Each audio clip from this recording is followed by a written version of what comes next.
उम्मीद करता हूँ इस कोरोना पेंडेमिक में आप लोग स्वस्थ और अपने घर में अपने परिवार के साथ सुरक्षित होंगे। कोरोना के केसेस भी नीचे जा रहे हैं, खुशी की बात है।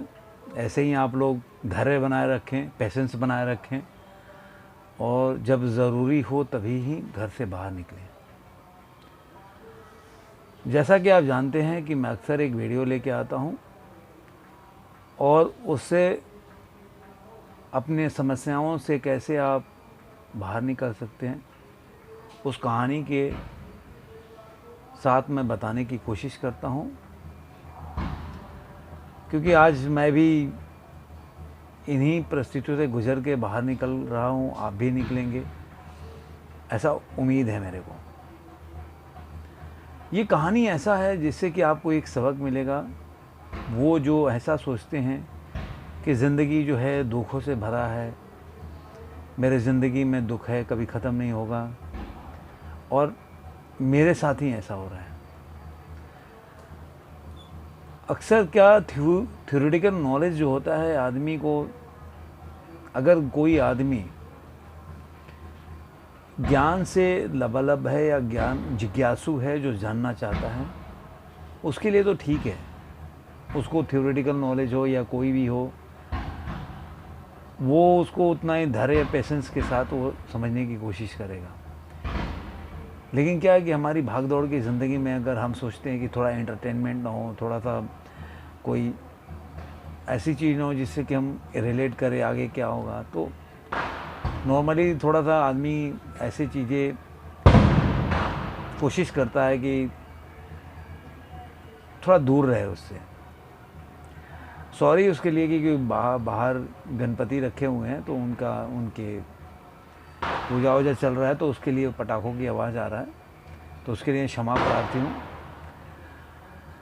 तो ये कहानी शुरू करने से पहले जैसा कि मैं आग्रह करता हूँ कि आप लोग मेरे चैनल को सब्सक्राइब करें, अपने दोस्तों के साथ शेयर करें, ग्रो करने में मेरे चैनल को मदद करें, क्योंकि मुझे लगता है कि मैं ये चैनल और जो उसके स्टोरी हैं वो आप लोगों को पीड़ा कम करने के लिए, आपको अपने ज़िंदगी में समस्याओं से लड़ने के लिए कैसे आपको एक एग्ज़ाम्पल मिले, कैसे एक राह मिले, उसके लिए मैं बनाता हूँ, जो कि आज की ज़िंदगी में बहुत ही ज़रूरी है।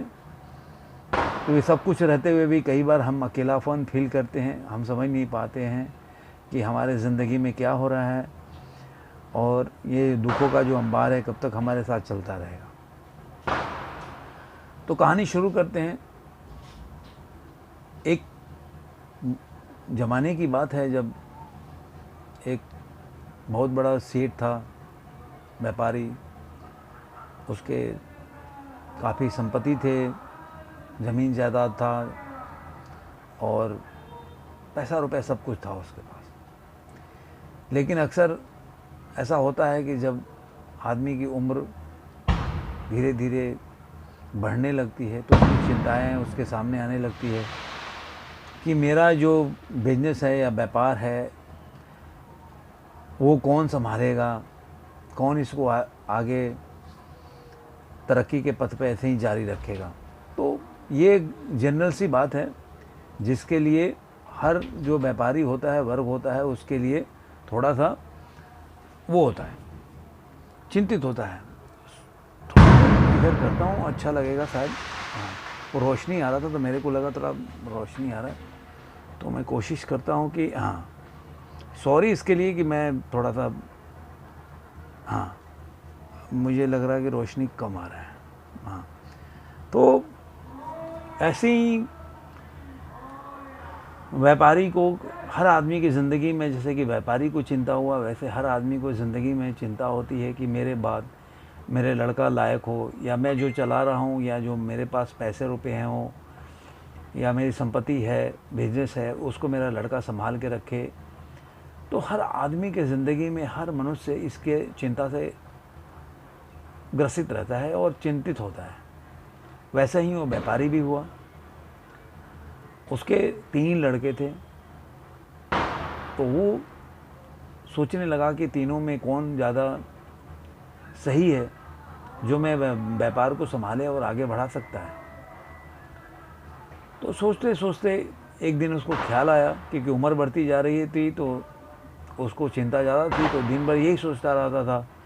तो एक दिन उसको ख्याल आया सपने में कि क्या करना है। तो उसने क्या किया, मतलब एक उपाय सूझा, चाहे सपने में सूझा चाहे उसको उपाय सूझा। उसने अपने तीनों लड़कों को बुलाया, कहा कि देखो, हमने सब चीज़ की तो व्यापार कर लिया, हर चीज़ का व्यापार कर किया, अब मेरा दिल है कि अपने राज्य में अमरूद नहीं होता। तो मैं क्या सोच रहा था कि अमरूद का जो पेड़ है वो लगाने से पहले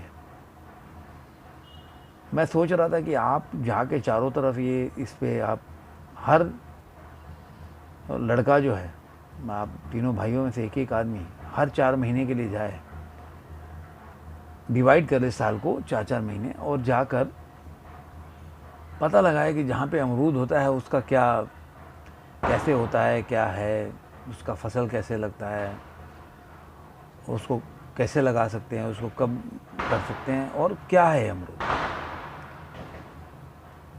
तीनों लड़के उनके बारी बारी से गए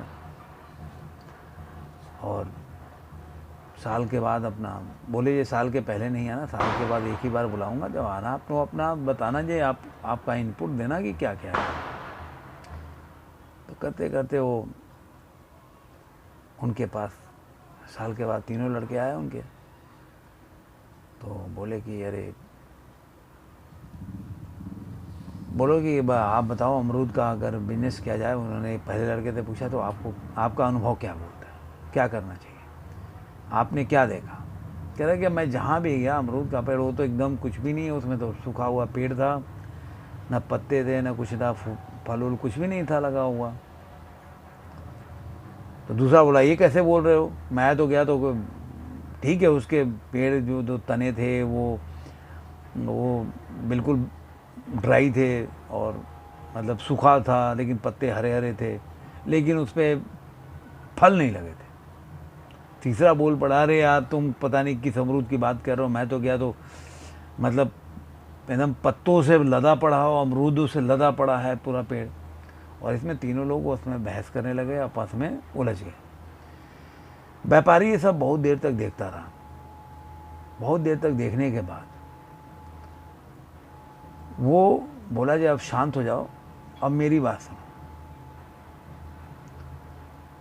तो तीनों लड़के शांत हो गए। कह रहे, देखो तुम तीनों में से कोई सही और कोई गलत नहीं हो, मेरे हिसाब से सारे सही बोल रहे हो, क्योंकि जिस सीज़न में पहला लड़का गया उस समय अमरूद का सीज़न नहीं होता है। तो सीज़न के हिसाब से तुम लोगों ने जब जब वो जैसा पेड़ रहा, जैसा आपने सही व्याख्या किया, उसका सही बताया, और जब लास्ट वाले के हैं तो अमरूद मिला, तो उस टाइम पे अमरूद का सीज़न होता है, तो उन्होंने भी सही बोला। आप अपने जगह बिल्कुल सही हो, लेकिन चूंकि आप अलग अलग काल में गए, अलग अलग मंथ में गए, इसलिए आप लोगों का अनुभव दूसरे के मंथ का नहीं है। अपने 4 महीने का तो आपने अनुभव बताया, लेकिन दूसरे के 4 महीने का, तो तीसरे के 4 महीने का अनुभव नहीं है। इससे क्या मैं आपको बताना चाहता था कि जिंदगी में ऐसे ही पड़ाव होती है। वो व्यापारी भी यही बोला कि जिंदगी में जैसे कि मंथ आती जाती रहती है, वैसे ही सुख और दुख आते जाते रहते हैं। आप कभी उससे विचलित ना हो। पहला चीज, आप कभी उससे विचलित ना हो। ये ना सोचो कि नहीं है, दुख की घड़ी है तो कभी खत्म नहीं होगा, और मैं सुखी हूं तो कभी दुख नहीं आएगा, ये कभी मत सोचो, क्योंकि ये काल का चक्र है, ये आता रहेगा जाता रहेगा। आपको उसमें हमेशा खड़े रहना, अडिग रहना है, घबराना नहीं है। आपको ये मानना है कि ये पार्ट ऑफ द लाइफ है, एक टाइम पे गुजर जाएगा, ये आया है निकल जाएगा, चाहे सुख है चाहे दुख है। दुख से ज़्यादा भयभीत ना हो और सुख से ज़्यादा लगाव न रखें। दोनों एक पीरियड है, एक टाइम है, आपकी ज़िंदगी का एक पार्ट है, आएगा जाएगा। तो पहला तो चीज़ कि आप हर चीज़ को ग्रेसफुली स्वीकार करें, अपनी असफलता को भी और अपनी विफलता को भी। सफलता और विफलता पार्ट ऑफ द लाइफ है। आप ये ना सोचिए कि अगर विफल हो गए तो ज़िंदगी ख़त्म हो गई, और सफल हो गए तो ये मत सोचिए कि पूरी ज़िंदगी पूरा चीज़ हमें मिल गया। दोनों ही चीज़ें खतरनाक हैं, दोनों चीज़ें आपके ज़िंदगी को कठिन परिस्थितियों में डाल सकती हैं।